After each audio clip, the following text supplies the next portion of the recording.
We're going to go ahead and convene the Admin and Finance Committee. If everybody would proceed to their seats so that we can begin. Roll call, please. Dr. Beebe? Dr. Beebe is not present. Dr. Bothy? Dr. Bothy is not present. Ms. Bradford? Ms. Bradford is present. Mr. Garvey? Here. Mr. Garvey is present. Mr. Gio? Present. Mr. Gio is present. Ms. Harris? Ms. Harris is not present. Ms. Hill? Ms. Hill is not present. Dr. Moranti? She's here. Dr. Moranti is present.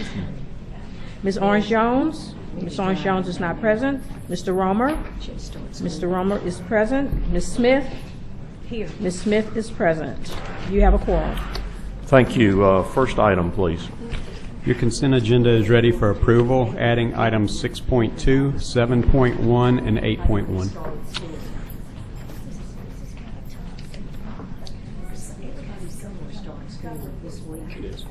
And pulling item 8.1. Do I have a motion to approve the consent agenda? Ms. Smith, a second by Ms. Bradford. Any objection? Okay, motion carries. Next item.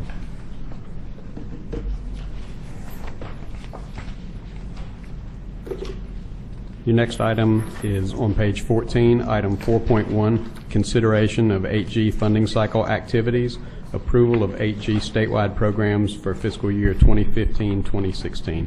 The recommendation is to approve. So moved. Ms. Bradford, do I have a second? Second. Ms. Smith? Any discussion on this item? Motion carries. Next item. On page 47, item 5.1, consideration of LDE contracts and leases of $50,000 and over. The recommendation is to approve. Do I have a motion to approve? Mr. Garvey, a second. Ms. Smith? Any discussion on this item? Motion carries. Next item, please.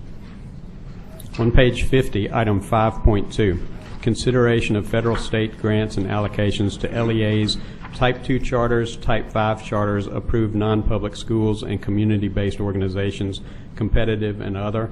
The recommendation is to approve. Ms. Bradford, do I have a second?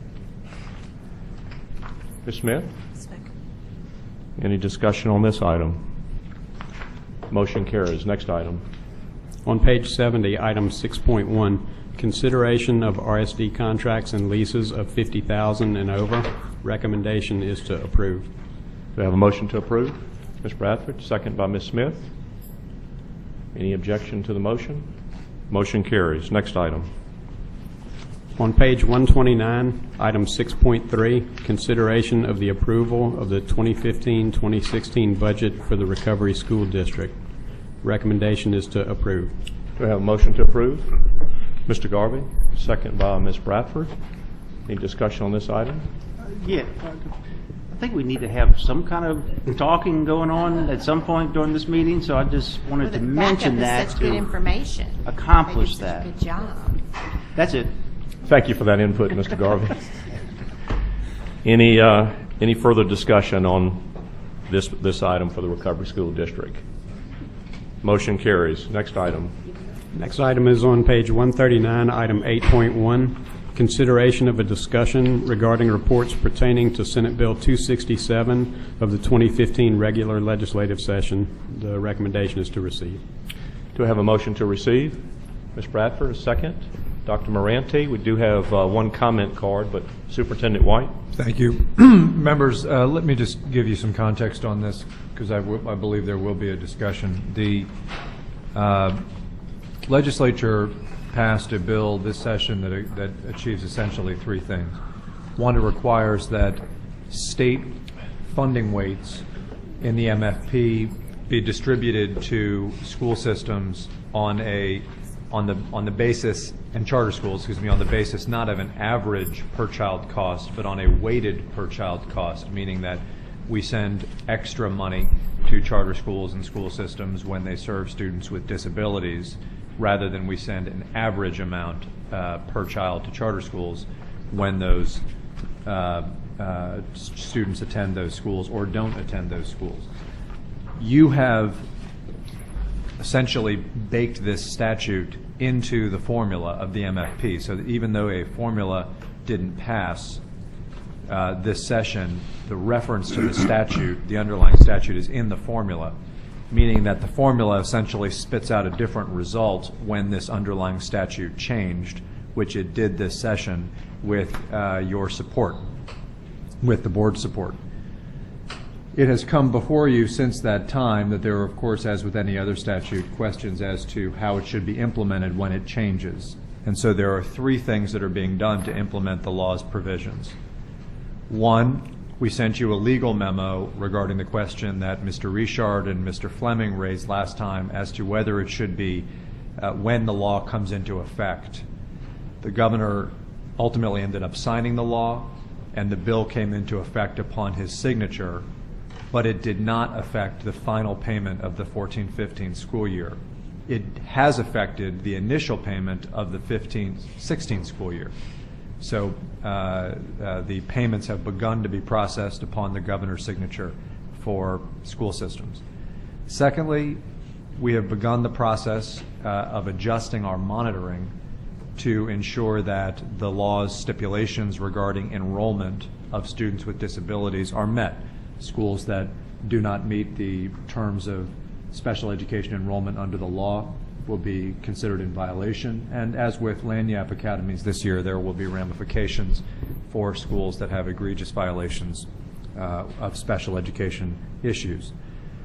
Third, in the New Orleans area, there is a part of this statute that allows for a more nuanced weighting of funds that would allow for, say, not just a student with disabilities to receive extra money, but different levels of students with disabilities to receive different levels of special education funding, meaning a student who, say, has a disability that allows for a nonverbal condition or for a serious orthopedic condition, for example, would receive far more funding to that individual school than would, say, a student who has a speech disability, for example.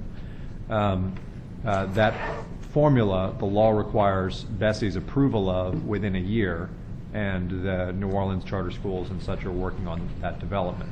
Now, there will be, I'm assuming, a couple of commenters that will probably say a couple of things. One, some will be concerned that the money should be backdated in some form. I think that is not our reading of the law, but we're certainly open to a discussion about it, and I would imagine that will come up. Second, there is a discussion about whether the law intends for the state to reach in and have the local calculation of weights changed. Is this just a law that changes the state's reaction to local funding and how it weights its money, or is this a law that intends for local funds to be weighted also in different ways? These are questions of legal construction, and I have counsel here to respond to those questions if they come up. They're not policy or political questions in my view. I think we all support the objective of differentiating funding for students with disabilities to every degree possible. I hope we continue to differentiate even further than what we're doing, and I'm very proud of what we've done with the Developmental Disabilities Council, with LaTeach, and with other advocates. However, I do think there are probably some remaining legal questions that will come in front of you today. Thank you, Mr. Chairman. Thank you, Superintendent White. I will go to public comment, and then we can have any discussion from the board. Mr. Richard?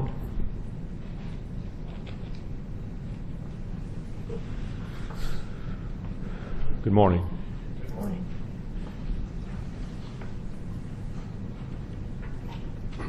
Good morning, Mr. President. Mr. Chairman, board members. We appreciate the update on today's agenda.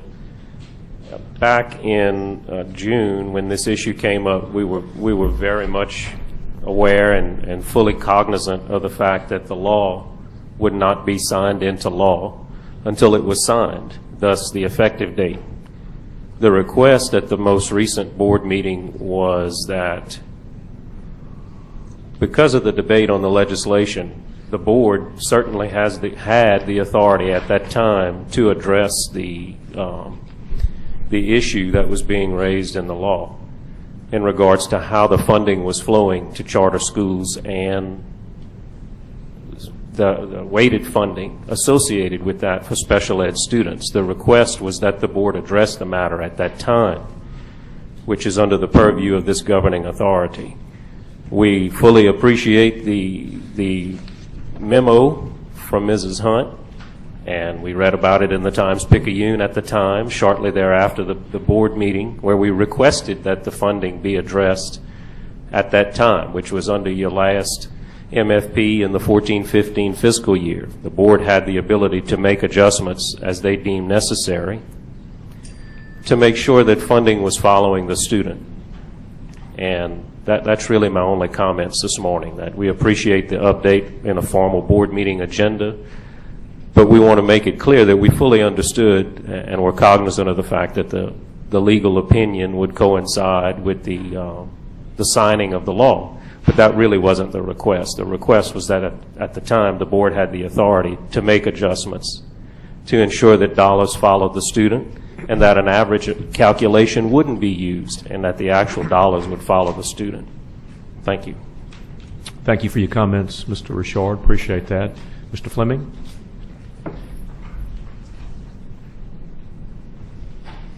Good morning.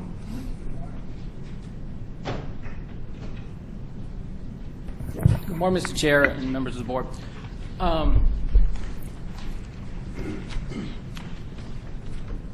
I'd like to address a couple of different things. The first was the request last time, and it was made by Scott and Brian Lejeune, was not when the law that was passed takes effect, but whether the existing law was being followed. And it was presented as regardless of whether Senate Bill 267 was signed or not, whether the distributions were being done correctly. And that question was raised because of data that was produced by the department that showed that if you took students from schools and we knew their weighted amounts, how much money should they have received? And when they provide that, and that was from last year's calculations, and when they provide that, it wasn't what they were getting. So, what y'all voted on was to determine when the new law takes effect, which I think wasn't a question for myself or Mr. Richard or Mr. Lejeune. We knew when laws take effect. We were wondering if the previous law was being followed, which gets to the next thing in the letter that the council shared with y'all at the end of July, is whether the local funding should be distributed based on student needs. And it's fairly simple in my understanding, is when I look at all the calculations in the MFP, it says the state share and the local share. And every year y'all make a little bit of an adjustment, hopefully, to give a little bit more money, for the cost of education. And right now it's $3,961 per kid, right? But what happens is we say, well, you know what? Some school systems can provide a larger share of that, and that will dictate how much state share they get than other school systems. But that was the starting point of that minimum foundation cost to educate kids. But it's important to realize that that is not calculated on an actual student count basis. It's calculated on a weighted student count basis, because we all know that some students cost more to educate than others. And so when the state share is divided, now it is done for this year on that weighted student basis. But the local share, and that's the way I view it, is it's a share of how much it costs to educate those students in your school. It is not. And so considering the local share is oftentimes greater than the state share, and we all recognize it costs more to educate some kids than others, it seems logical that that would be applied across the board. In addition, when you read the law, the amount of the local share, the reference is regulatory statute 173995, and the local share is in lowercase b. Well, Act 467 changed the initial determination of how funding will be distributed to charters based on a weighted student count. And in that lower section B, there is no reference. It doesn't reference per student, doesn't reference average student, doesn't reference weighted average student basis. Not a legal scholar, but it seems that you would be following the definition of student per the initial part. And again, I think this is something you might want to seek a legal opinion. I would recommend you seek one outside of the department, but that's just to be, that's what I would recommend, because I've discussed this with Ms. Hunt and Ms. Sino, and I don't agree with their interpretation. I don't know how other people will see that. But the council perceives when a school receives funding, it should be based on the student's needs. And it doesn't seem to matter to me whether that's the state or local share of the amount determined for a weighted student population that is done throughout the calculation. Thank you. Thank you, Mr. Fleming, for your comments. Any discussion from board members? Mr. Garvey? Yeah, I would like to hear from Ms. Hunt, if she's here, regarding her thoughts on the local portion.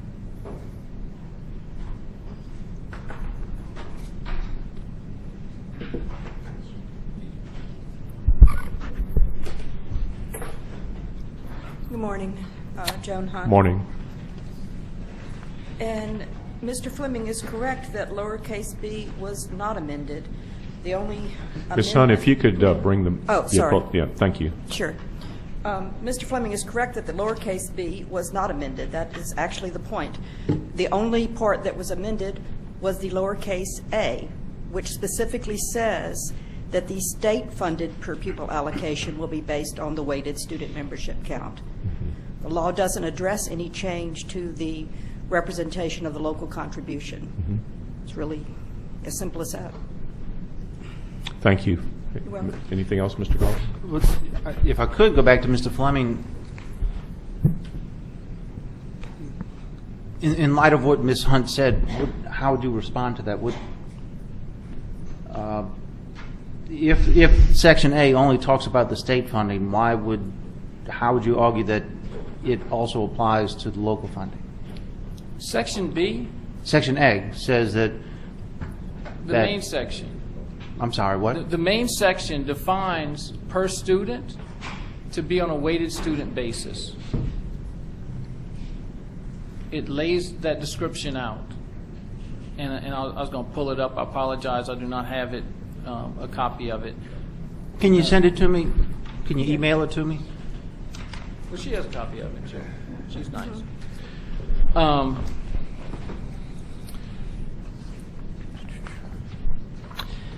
If I may, I'm going to limit this conversation mainly because we're receiving a report.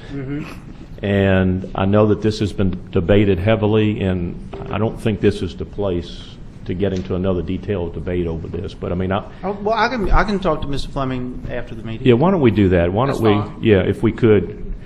1 minute, Mr. Please, Scott. Thank you, Mr. Chairman. I appreciate it. And for the sake of brevity, I didn't realize we would be entering into a dialogue. But I guess the point I'd like to make this morning that the local share, it raises the same issues that were addressed with Senate Bill 267. If the charter schools local share that's being deducted from the local district and routed to the charter school is based on an average weighted amount, then we basically have the same concern as we did with the state share. Sure. And it's all in regards to ensuring that the dollars follow the student. In other words, if that local share is being calculated on an average amount, where a charter school that only serves K-5 students is receiving additional dollars for CT, career and technical education weights, and they're not serving those students, then it raises the same issue that we raised with Senate Bill 267. And it should be, we believe it should be calculated on the actual students served and an actual amount. And we would greatly appreciate if the board and Superintendent White would work with us, the Developmental Disabilities Council and the Superintendents Association and our association, to dig a little bit deeper into the funding calculation. Thank you. Thanks for that clarification. Yeah, thank you, Mr. Fleming. Mr. Charles, thank you, Ms. Hunt. Any further discussion prior to receiving the report, Ms. Smith? Just a clarification. So remind me, this piece of this Senate Bill 267 was really an effort to clarify what the senator thought the MFP formula really meant? It's to change a statute that had guided the department in how it had approached BESE with funding charter schools, which had been to fund on an average per pupil basis, meaning look at all the kids in a given parish and say, okay, based on this the average of those kids, we're going to distribute state funds to the charter school in that parish. Now it is saying don't do it on that basis. Instead, look at the individual weights that the state sends to the parish and send those same weights to the district, to the charter school. And what that results in is much greater variation from charter school to charter school, depending on the percentage of students with disabilities they have. Right. So our report that we're receiving today basically is saying that we certainly are going to follow the law, but we will start with the signature of the bill. Correct. And the bill's been signed, enacted, and it's moving forward. And the first payment has been made to school systems on that basis. I want to be just. I'll close my comments with this. I think that everything we're talking about is, again, just a question of legal construction and just one that we're going to continue to have a discussion about. If we think that there's a new direction to take, we'll come back to the board working with Mr. Richard and Mr. Fleming, and we'll recommend changes to the legislature to make the law better and clearer. Okay. Thank you. Any further comments from the board? Any objection to receiving the report? Motion carries. That concludes the Admin and Finance Committee's meeting. Which one is up next? Mine, SID committee, and it cannot start until 10 o'clock. Okay. 30 minutes before its announced scheduled time. Okay, we'll begin at 10 o'clock. Thank you.